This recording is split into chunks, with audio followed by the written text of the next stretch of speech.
इस वीडियो को स्टार्ट करने से पहले मैं चाहूँगा आप इस चैनल को सब्सक्राइब कर लीजिए, क्योंकि जितना ज़्यादा आप इस चैनल को सब्सक्राइब करेंगे इस चैनल की वैल्यू उतनी ही बढ़ेगी, और जितनी ज़्यादा इस चैनल की वैल्यू बढ़ेगी हम और वैल्यूबल गेस्ट अपने इस चैनल पर ला पाएंगे। So never forget to subscribe Manav Srivastava podcast and enjoy the video. So आज के इस पॉडकास्ट में हम समझेंगे कि what are those bio inventions जो हमारे ह्यूमन वेलफेयर के लिए काम आ सकती हैं। क्या बायो वॉर्स सच में एग्जिस्ट करते हैं? वैक्सीन प्रोडक्शन कैसे होता है? और अगर हमारी कोई यूथ जनरेशन बायो इन्वेंशंस को एज अ रिसर्च को अपना करियर ऑप्शन चुनना चाहती है तो उनको किन बात का ध्यान रखना चाहिए? So enjoy this video and watch the video till the end. सबसे पहले मैं थैंक यू करना चाहूँगा कि आपने अपने इतने बिजी शेड्यूल में से मेरे लिए टाइम निकाला, हमारी पॉडकास्ट के लिए टाइम निकाला। Thank you.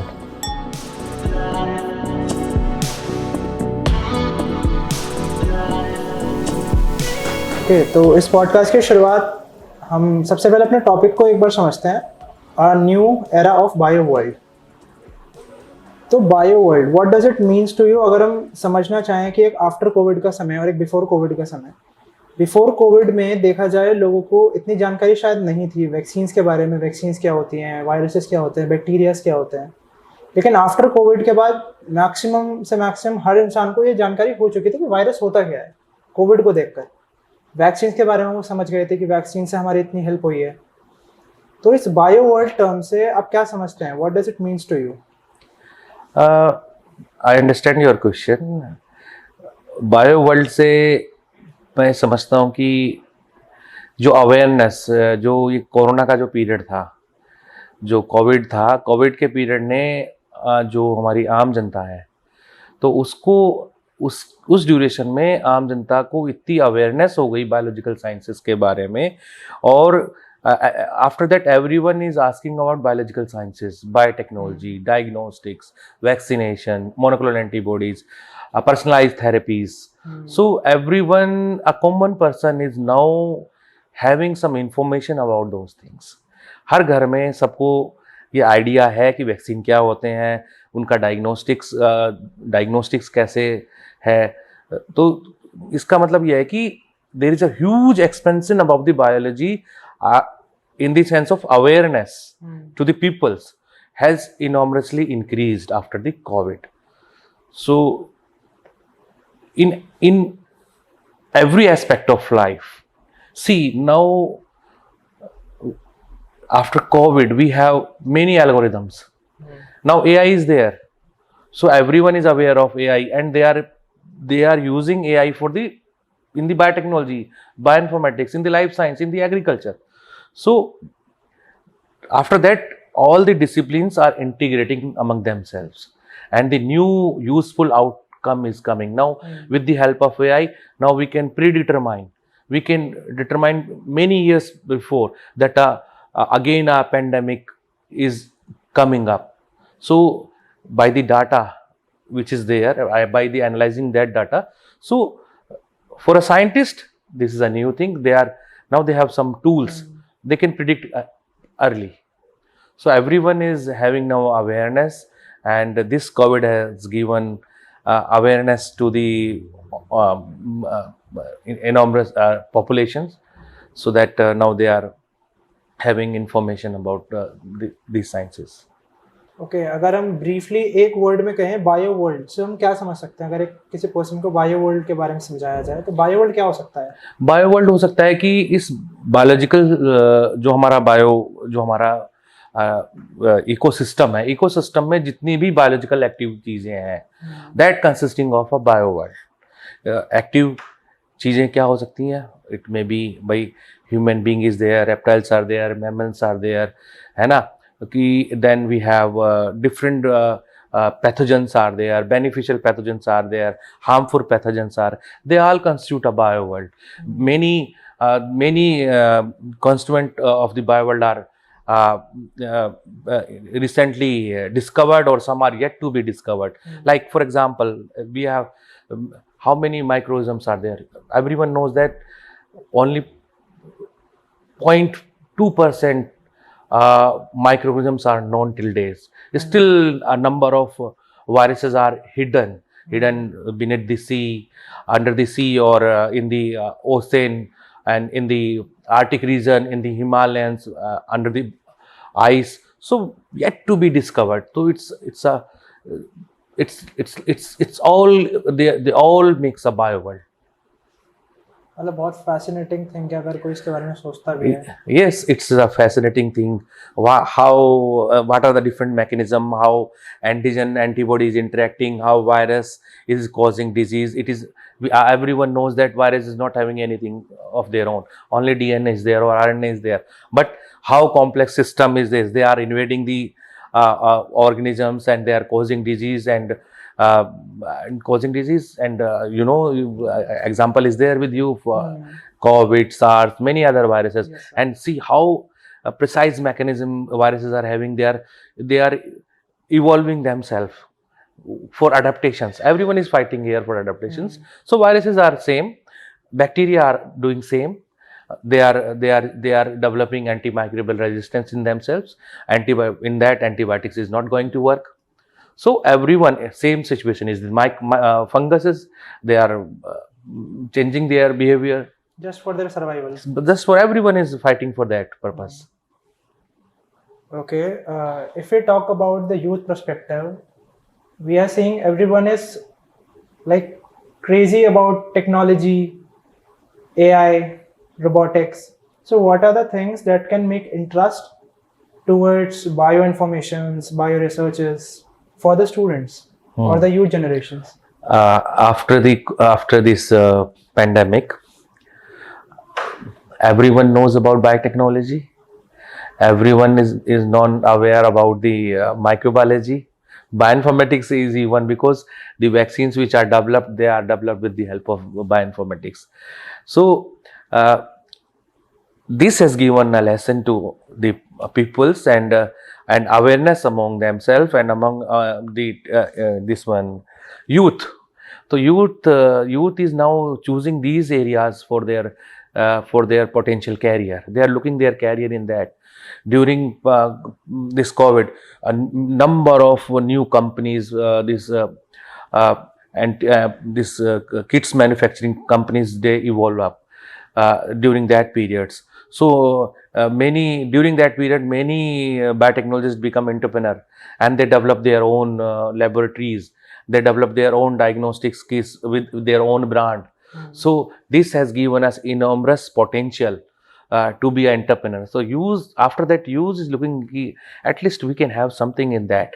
Again, second thing, genomics, virus characterization.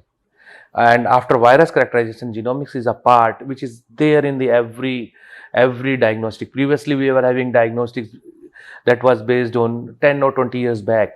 It was based on antigen antibody interaction, like antibodies for all the for agglutination, Vidal, and many other techniques like ELISA, antigen antibody interaction, antigen lateral flow device, which we used for the COVID antigen test kit.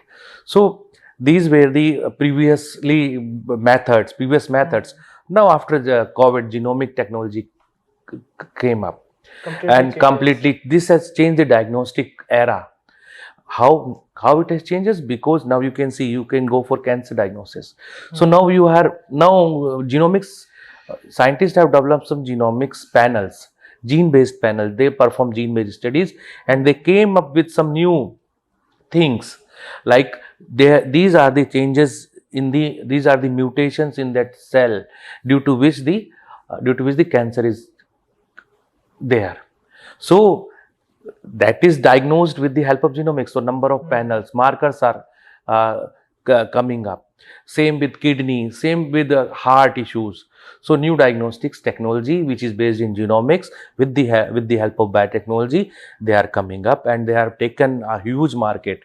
So again, there is a potential career for youth. So and the science is very fascinating. The science of genomics is very fascinating, and along with this is supplemented with the bioinformatics. Again, with that science is also a computational kind of things. Means you are sitting and you are analyzing a huge number of data, and from that data you are inferring that these numbers of genes are there and these are responsible of these disease causing.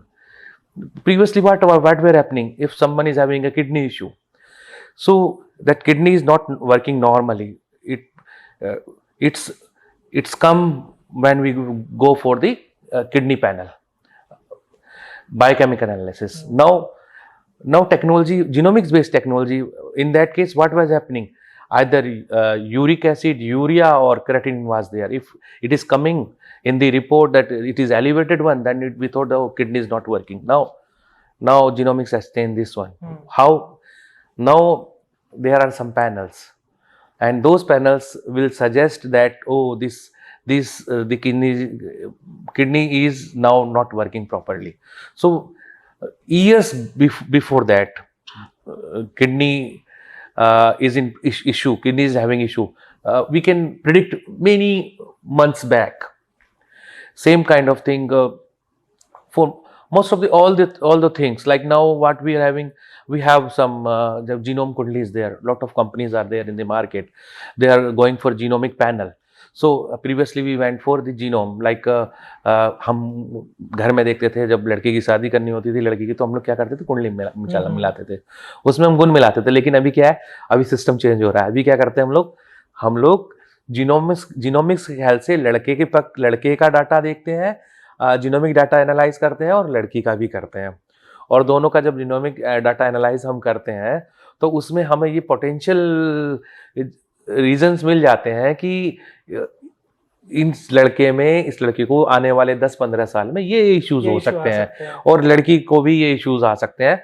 तो अगर ज़्यादा लगता है कि ज़्यादा severity है, percent वो होने के चांसेस बहुत ज़्यादा हैं, तो दे कैन चेंज, क्योंकि there is some always mutation and recombination mutation is there. So youth के लिए सेम पर्सनलाइज्ड डायग्नोस्टिक्स.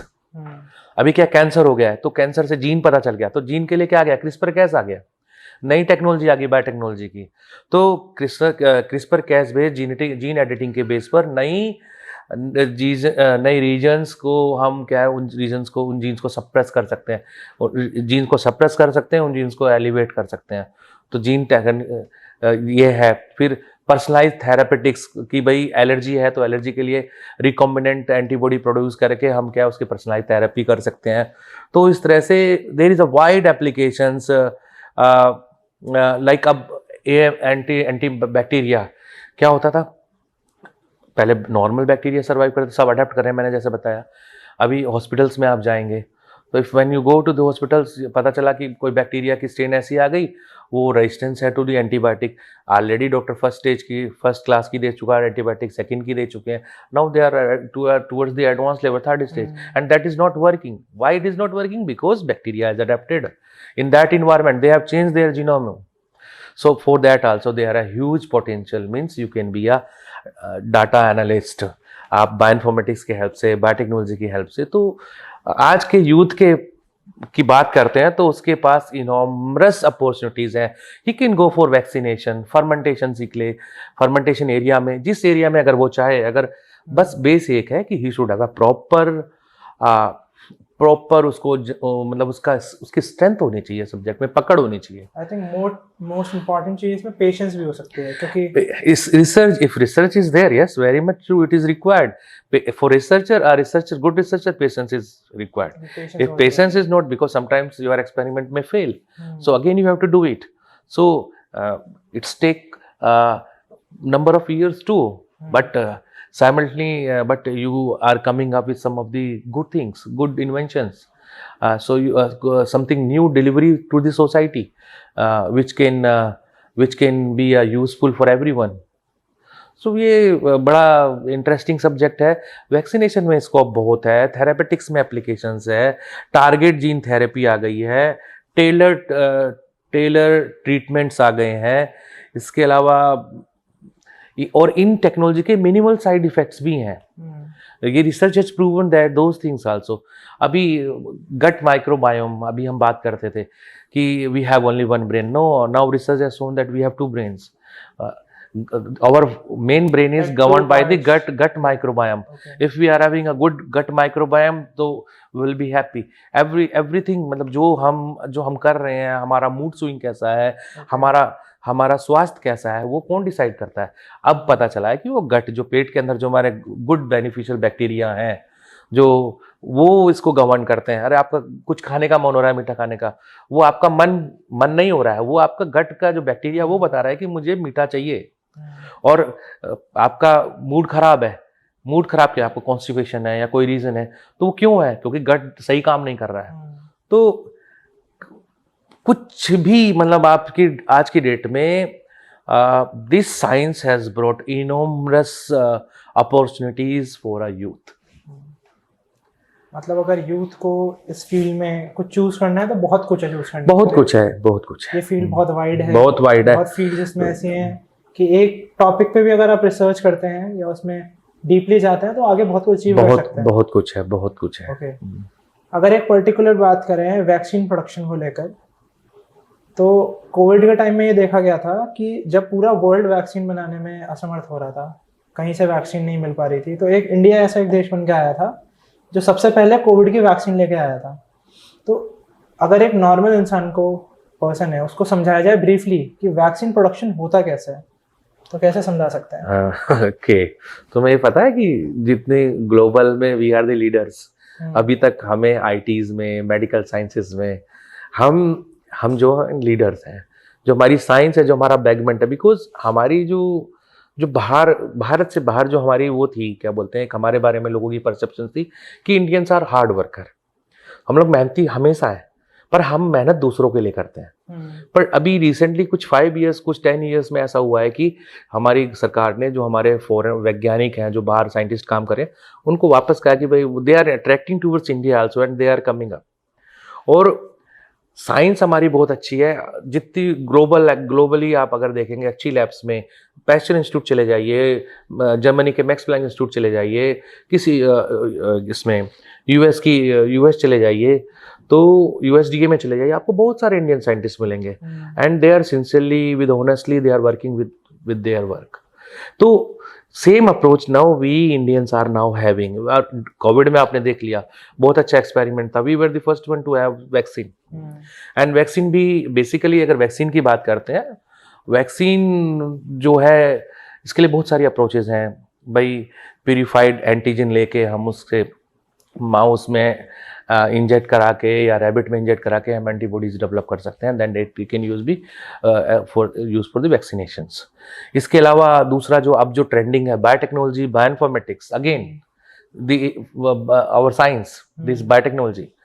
तो इसने क्या किया है, इसने पूरा डायग्नोस्टिक्स को, मैंने कहा, चेंज कर दिया है। तो अभी क्या करते हैं हम, बायोटेक्नोलॉजी के हेल्प से उस पर्टिकुलर, जैसे कोरोना के केस में स्पाइक प्रोटीन ली, जो एस प्रोटीन थी, स्पाइक प्रोटीन ली, स्पाइक प्रोटीन जीन को आइडेंटिफाई किया, उसको उसकी कॉपीज बनाई, number of piece, polymerase chain reaction से उसकी नंबर ऑफ कॉपीज बनाई, आइडेंटिफाई किया, कॉपीज बनाई, कॉपीज करा के बायोइन्फॉर्मेटिक एनालिसिस करके प्रेडिक्ट किया कि whether it is the same region और सम, ये वही रीजन है जिसको हम एम्पलीफाई करें, स्पाइक प्रोटीन को कोड करता है। Yes, it was there. उसको हमने क्लोन किया, क्लोनिंग एंड सीक्वेंसिंग करके हमने उसको एक्सप्रेस कराया कोलाई के अंदर। एक्सप्रेस कराने के बाद उसको फिर हमने लार्ज स्केल पे उस प्रोटीन को, उस वैक्सीन को हमने ग्रो कराया। तो दैट वाज द अप्रोच। तो we are leaders in the bioinformatics, हमारा बहुत अच्छी है, बायोटेक्नोलॉजी भी हमारे बहुत अच्छे अच्छे इंस्टीट्यूट्स हैं। इंडियन गवर्नमेंट ने, अच्छा सबसे अच्छी बात है कि इस ड्यूरेशन में इंडियन गवर्नमेंट ने बहुत सपोर्ट किया जी। हमारी गवर्नमेंट ने बहुत सपोर्ट किया, बहुत सारे प्रोजेक्ट्स दिए, और उसी का कारण है कि we were the largest producer of the vaccine during this COVID. हमने तो अपने लिए भी यूज़ किया, फ्री में अपने कंट्री में सबको लगा, और विदेशों को भी हमने सप्लाई किया। तो ये एक हमारी बायोलॉजिकल साइंसेस की, बायोटेक्नोलॉजी की और इंडियन गवर्नमेंट की बहुत बड़ी जीत है। मतलब everyone was asking us for the vaccine. Even in pharma also, that is also now based on bioinformatics. New drugs are coming up. Biotechnology और bioinformatics का वहाँ भी applications है. And we are the leaders in the pharma industry. Global, across the global our medicines are there. आप कहीं भी देखेंगे, आप इंडियन ब्रांड देख लेंगे। तो ह्यूज अपॉर्चुनिटी है। और वैक्सीन जो है, इसी तरह से वैक्सीन के बारे में भी लोगों को अवेयरनेस हो गई, और एक सिंपल प्रोसेस है बायोटेक्नोलॉजी बेस्ड कि भाई जीन को एम्पलीफाई करो, उसको प्यूरिफाई करके क्लोनिंग सीक्वेंस करके उसको एक्सप्रेस कराओ जीन को उसकी और उसको फिर लार्ज स्केल पे इंडस्ट्री स्केल में with the help of bioreactors you can manufacture huge number of variants of that. इस वीडियो को अंत तक देखने के लिए आपका धन्यवाद। इस वीडियो को अपने फैमिली मेम्बर्स और अपने फ्रेंड्स के साथ ज़रूर शेयर करिएगा। इस वीडियो के अंदर आपको जो भी क्वेश्चंस अच्छे लगे उसको कमेंट में लिखिएगा और हम इस वीडियो में आगे क्या बेहतर कर सकते हैं उसको भी ज़रूर लिखिएगा। और भूलिएगा मत, never forget to subscribe Manav Srivastava podcast.